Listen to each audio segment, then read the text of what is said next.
Hey, welcome to another episode of the State of the Church podcast. And in this chapter, we've been looking at our strategy, how we're going to get from our current reality to our vision.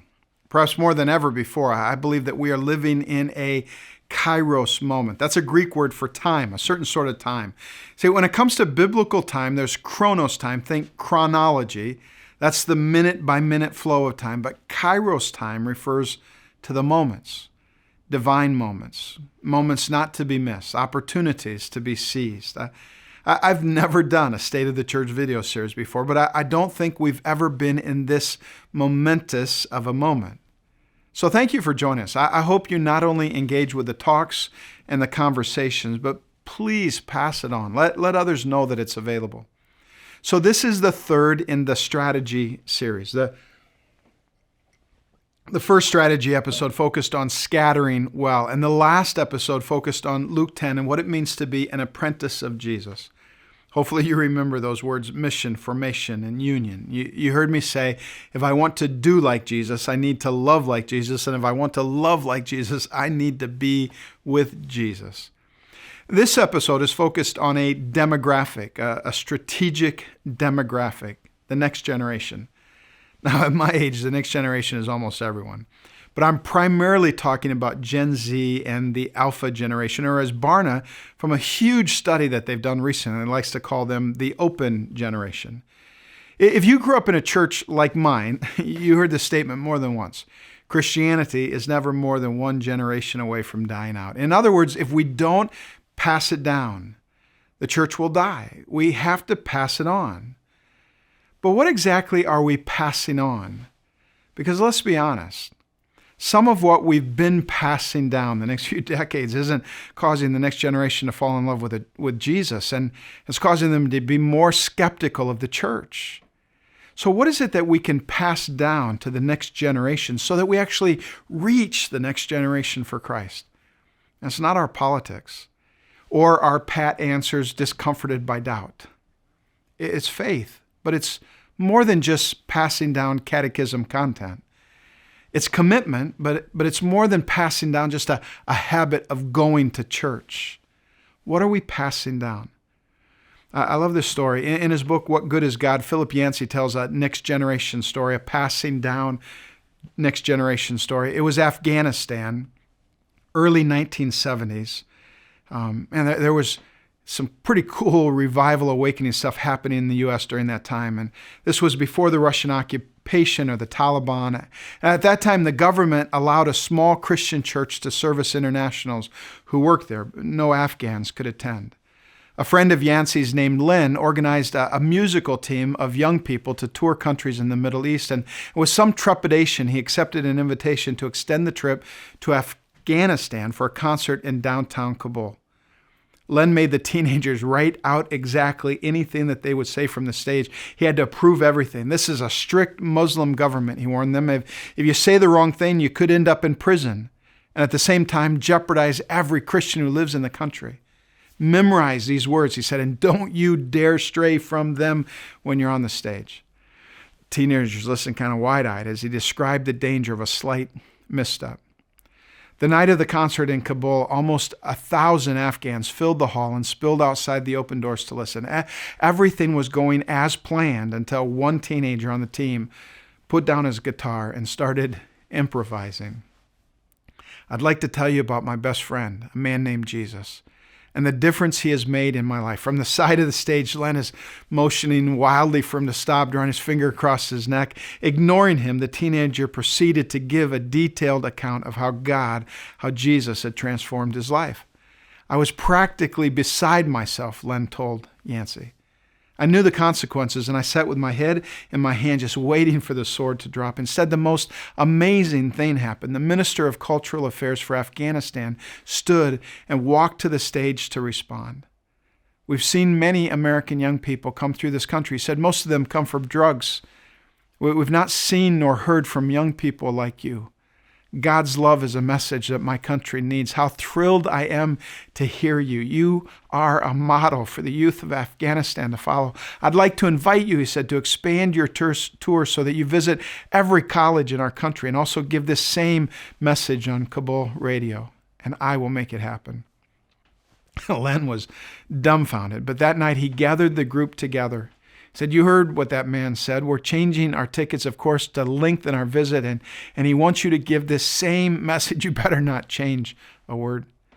During the coming days after each event, Afghan young people crowded around with questions. "Tell me more about this Jesus. We know of him through the Quran. You speak of a personal relationship with God. Can you describe it? How does your faith change you?" Some asked to pray with the teenagers. Nothing like this had ever happened in Afghanistan. On the last day, after this amazing tour, the teens met J. Christie Wilson, a greatly honored man in Afghanistan and a Christian.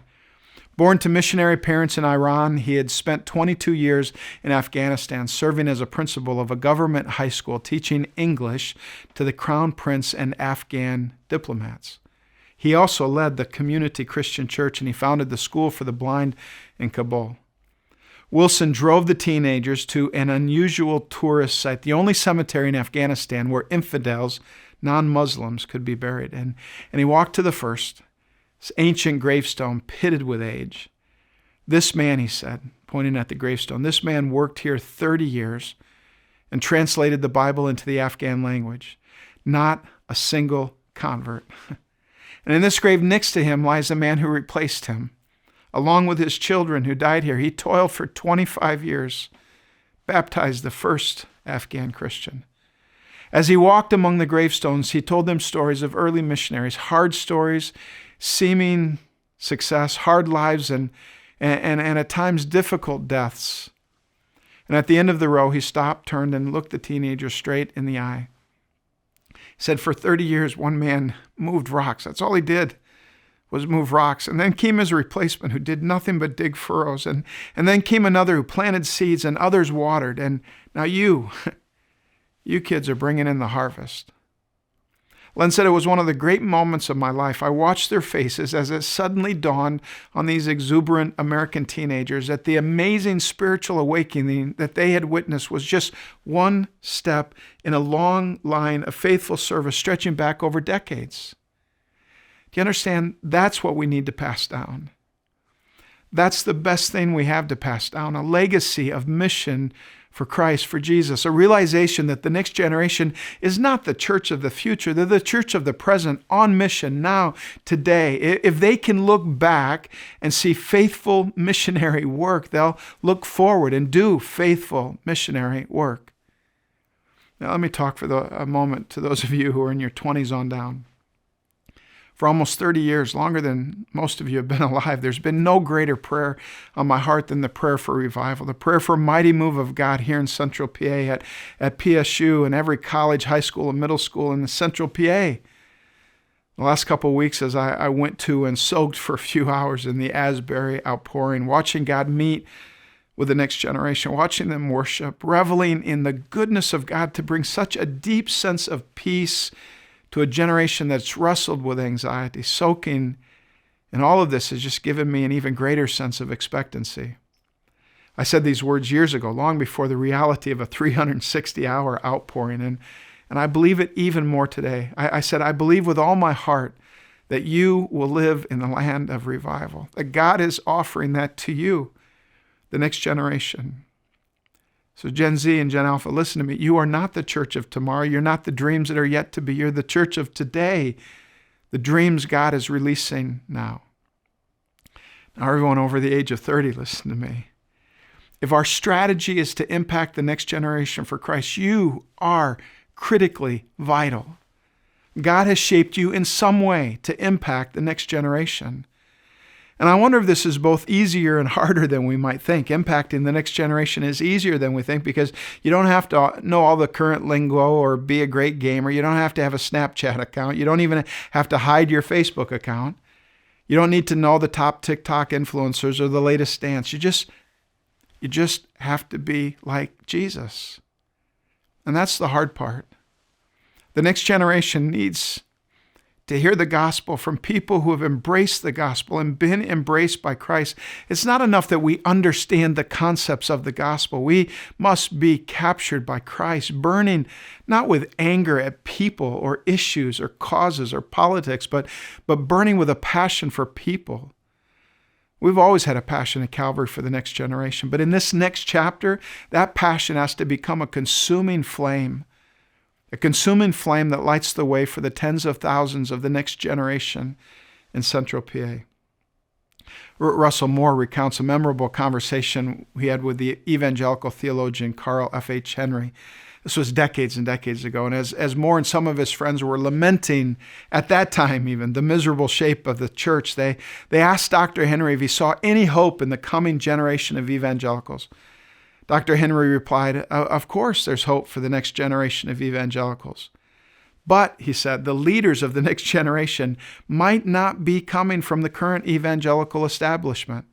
They're probably," he said, "they're probably still pagans." Now, do you understand what Henry was saying? He was saying, who knew that God would raise up a Saul of Tarshish, a C.S. Lewis, or a Sojourner Truth?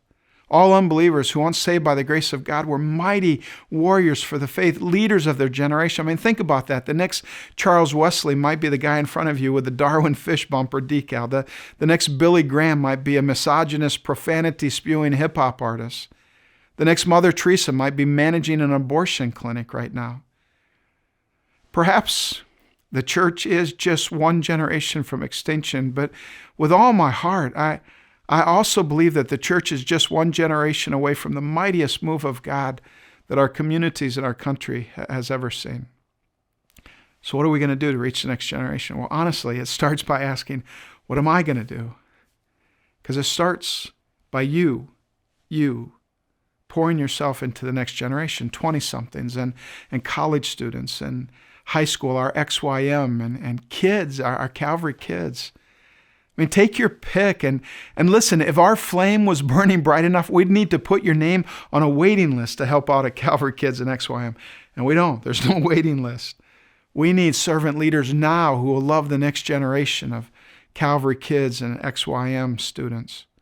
And there's so many other ways to serve the next generation. Prayer walk, a campus, adopt, foster, big brother, big sister. But here's the second thing, maybe the harder thing. We have to let them lead. Not so much just stepping away, but stepping aside in stride, walking along with. The next generation needs to be invited and included before they can be influenced and impacted. In the days to come, the leadership of Calvary, the servant leaders, the core of Calvary needs to grow young. Now here's the final thing. To that end, we're beginning to work on a residency program. It won't only be for the next generation, but they will be at the very heart of it. So as I close, here's my question. How will you reach those younger than you? How will you reach those younger than you?